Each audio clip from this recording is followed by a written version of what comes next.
কোনো পাপী বুলি আমাৰ সনাতন দৰ্শনে কেতিয়াও কোৱা নাই। হাজাৰ বছৰ আগতো কোৱা নাছিল, আজিও কোৱা নাই। ইছলামিক দৰ্শন আৰু খ্ৰীষ্টিয়ান দৰ্শনে সম্পূৰ্ণ মানৱ সমাজক দুভাগ কৰিলে। এভাগ কৰে পাপী, তেওঁলোকে কৰে কাফিৰ।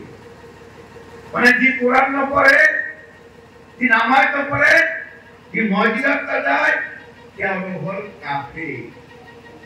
যি গিৰ্জাত নাযায়, যি বাইবেল নপঢ়ে, তেওঁলোক হল পাপী। বোলে পাপী এই দুই ভাগত ভাগ কৰিলে। খ্ৰীষ্টিয়ান আৰু ইছলামে মানৱ জাতিক দুটা ভাগত ভাগ কৰিলে। আমাৰ সনাতন দৰ্শনে পাপী বুলি কাকো উল্লেখ কৰা নাই। কিয়? সকলো অমৃতৰ সন্তান, সকলো ঈশ্বৰৰ সন্তান। আৰু সেইকাৰণে বাইবেলৰ দৃষ্টি, কোৰআনৰ দৃষ্টি আমি গোটেইবিলাক যিসকলে বাইবেল নপঢ়ো, গীৰ্জাত নাযাওঁ, মছজিদত নাযাওঁ, আমি গোটেইবিলাক কি হৈ গলো? পাপী হৈ গলো। এয়া সনাতন দৰ্শনৰ বিৰোধী। সেইকাৰণে সনাতন দৰ্শনে কৈছে কোনো মনুষ্য পাপী হব নোৱাৰে, সকলো ঈশ্বৰৰ সন্তান। সেইকাৰণে প্ৰত্যেকজন মনুষ্যৰ বিকাশ হব লাগিব, মানে নৰৰ পৰা নাৰায়ণ হব লাগিব। এয়া সনাতন দৰ্শন।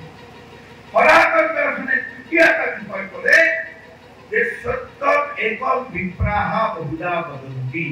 সত্য কথা এটা, পণ্ডিত সকলে তাক বেলেগ বেলেগ ধৰণে কব লাগে। সত্য এটা।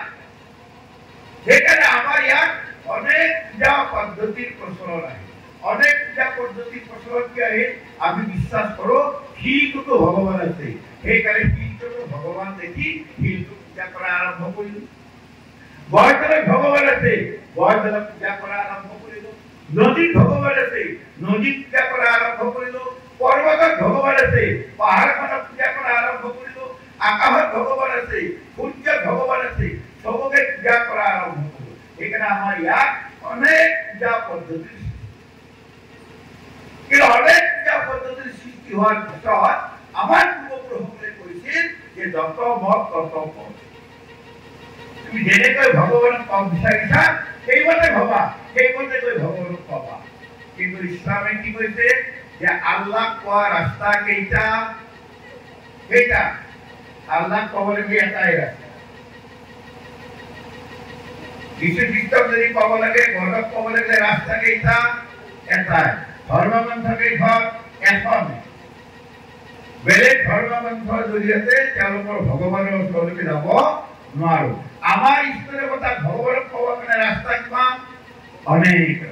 যোনে যি ৰাস্তাৰে নোযোৱা কিয়, সেই ৰাস্তাৰে গৈ পেলাই নিজৰ নিজৰ ভগৱানক তোমালোকে পাব পৰা। সেইকাৰণে বিশ্বত অশান্তি সৃষ্টি কেতিয়া হয়? যেতিয়া মোৰটোৱে শুদ্ধ, বাকী চব ভুল। মোৰ মতে চলা যদি তুমি জীয়াই থাকিব পাৰিবা, মোৰ মতে নচলা যদি